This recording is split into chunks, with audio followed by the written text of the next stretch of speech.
Hey, what's going on, guys? It's Turin here, and welcome to another Total War Warhammer online commentary. In this battle, I'm going to be playing the Warriors of Chaos, and I'm going to be facing off against New Bretonnia. So let's get right into the business, guys, and have some fun. So in my front line, I got all Chaos Marauders across the board. It's a very fodder-centric army because, again, I'm investing so many resources in these Chaos Knights over here, which, again, are 1,500 apiece. So, I need these guys to essentially just hold and be the anvil while these Chaos Knights are the hammer. So I do have a front line of Chaos Marauders here. They have higher melee defense than their armor-piercing variant. You can see they're at 22, and these guys are actually at 31 when buffed with the equivocal amount of chevrons. So I use these guys in the front, and if he does decide to bring like men-at-arms and things like that, these Chaos Marauders, just a standard kind of shielded variant, will trade pretty efficiently. And against Foot Squires, they come in of enough unit density that they can usually hold for, enough time to allow some of your more elite units to do their thing. In the secondary line, of course, it is absolutely essential in this build to use aspiring champions. They're essentially going to keep these Chaos Marauders in line and keep them fighting. So I like these guys quite a bit. And again, Bretonnia does bring quite a few light armored infantry, or not always. I guess you're seeing more Foot Squires now, but these guys have very, very high combat stats, and they also do magic damage. So if the Bretonnian player decides to bring the Green Knight or any funny business like that, they can take them out pretty well.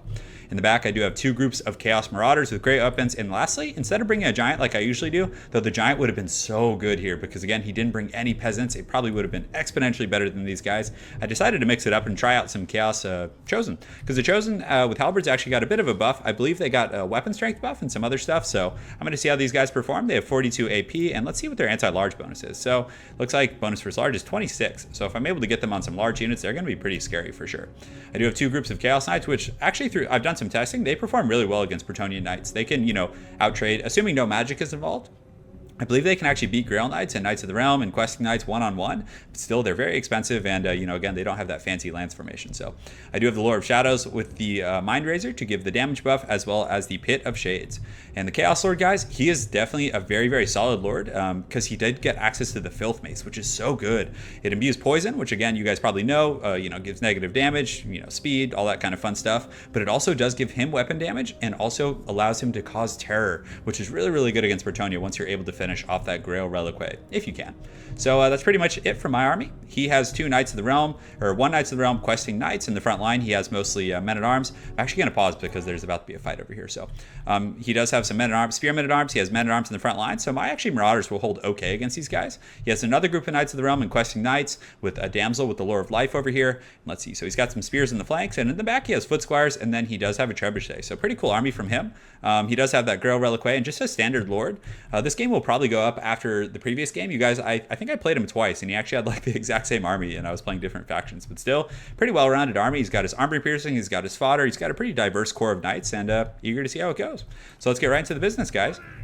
So over here, it looks like he's committing a little bit with these questing knights to chase these hounds. So I pull the hounds back, and then I actually path in these chaos knights with lances. So I'm going to get a very, very advantageous charge. So right now, then I switch the knights in.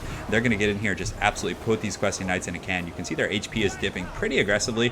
He is bringing his knights of the realm in lance formation, probably to countercharge me a little bit here. But man, he has taken huge casualties on these questing knights.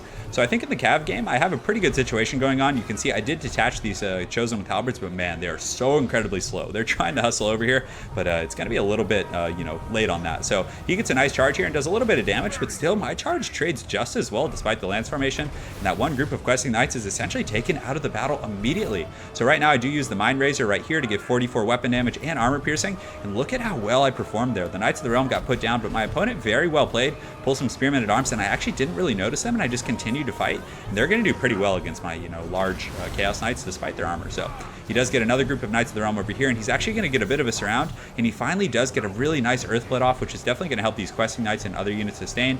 You can see my Chosen are trying to run and help out, but man, they're so slow, like I said before. But the Foot Squires only have 28 speed, and the Chosen actually have 30 right now, so hopefully the Chosen can get there first. But he actually does charge in with this Damsel to try and stop them, but I kept pathing them through. So in the front line, it's going much better for my opponent. I invested a lot, I would say, in the Cav game.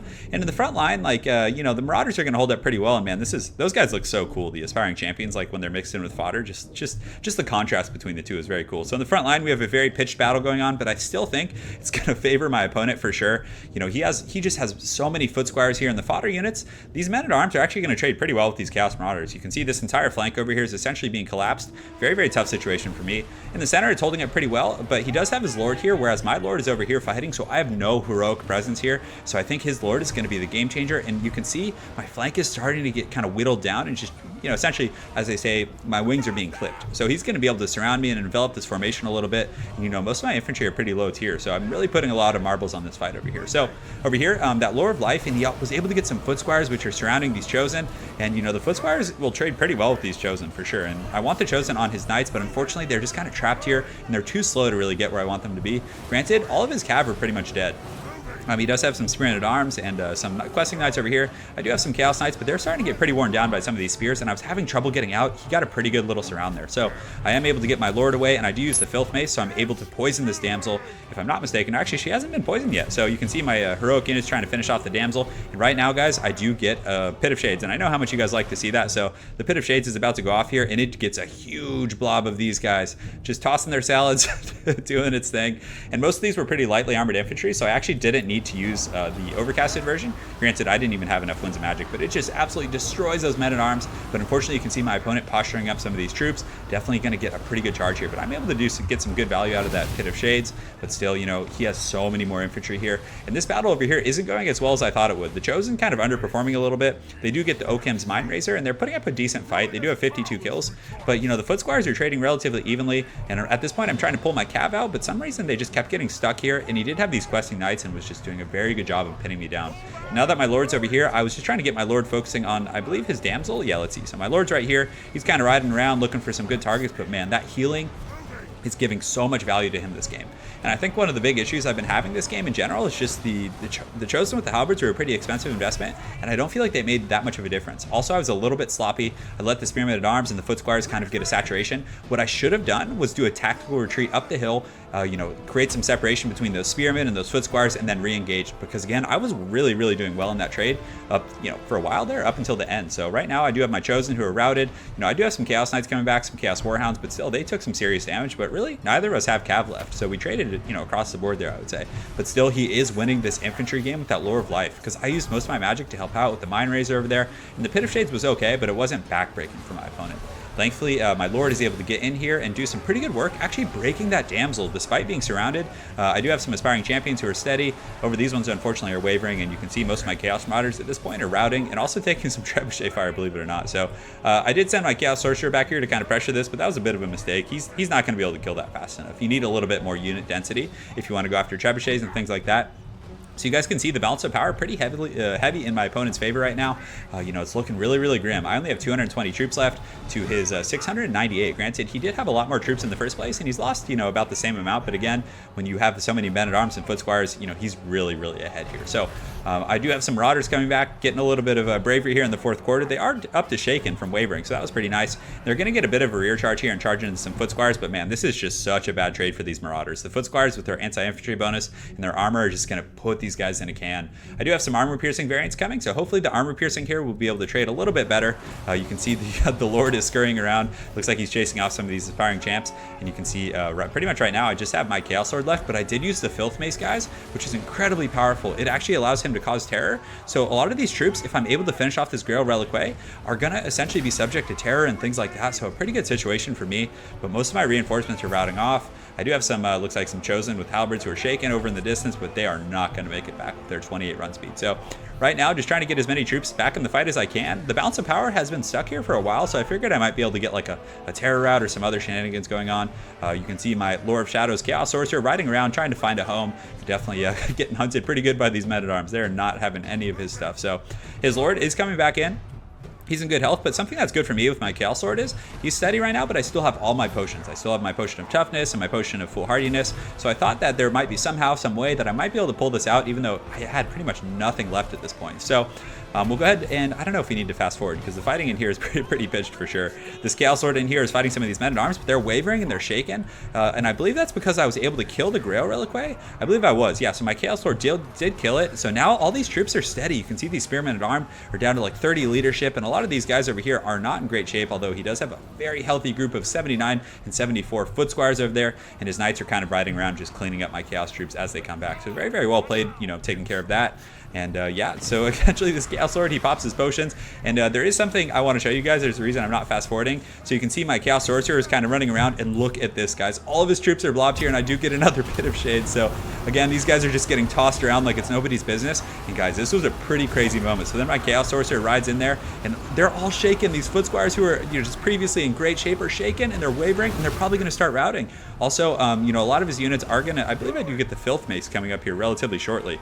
And, it's going to cause some issues for my opponent. So I do use the Filth Mace, which then enables my Lord to cause terror. So a lot of these troops are terrified and they're wavering. So look at the balance of power, guys. Look at it at the top. I have 25 troops left, and it's starting to push back to the middle so rapidly. My opponent's Lord is wavering. He's terrified. All of his troops are terrified. I'm trying to get this Chaos Sorcerer in and out and just cycle charge to just break. And look at that, guys. A mass rout. So just a testament to the power of the Filth Mace, able to rout those guys off. So at this point, I'm just trying to snipe his Lord out, because again, when you do pop that Filth Mace, he becomes an exceptional duelist. So he's fighting that Lord down there. The Lord is wavering. Unfortunately, my Sorcerer is broken, and right now I'm going to start suffering army loss attrition, which is pretty rough. But man, for a second there, I saw a glimmer of hope, and I thought we might be able to pull that out. That was pretty incredible. But man, I'm loving the Pit of Shades and the Lord of Shadows. It seems like so much fun in the current meta. So anyways, guys, there's 11 seconds left. My Chaos Lord's trying to get in there, but he's shaken, wavering from army losses, and that is all she wrote. So very well played to my opponent. Look at his Lord running off the hill. So pretty valiant defeat, I would say. A lot of fun. Very well played to my opponent. So I actually played against this guy.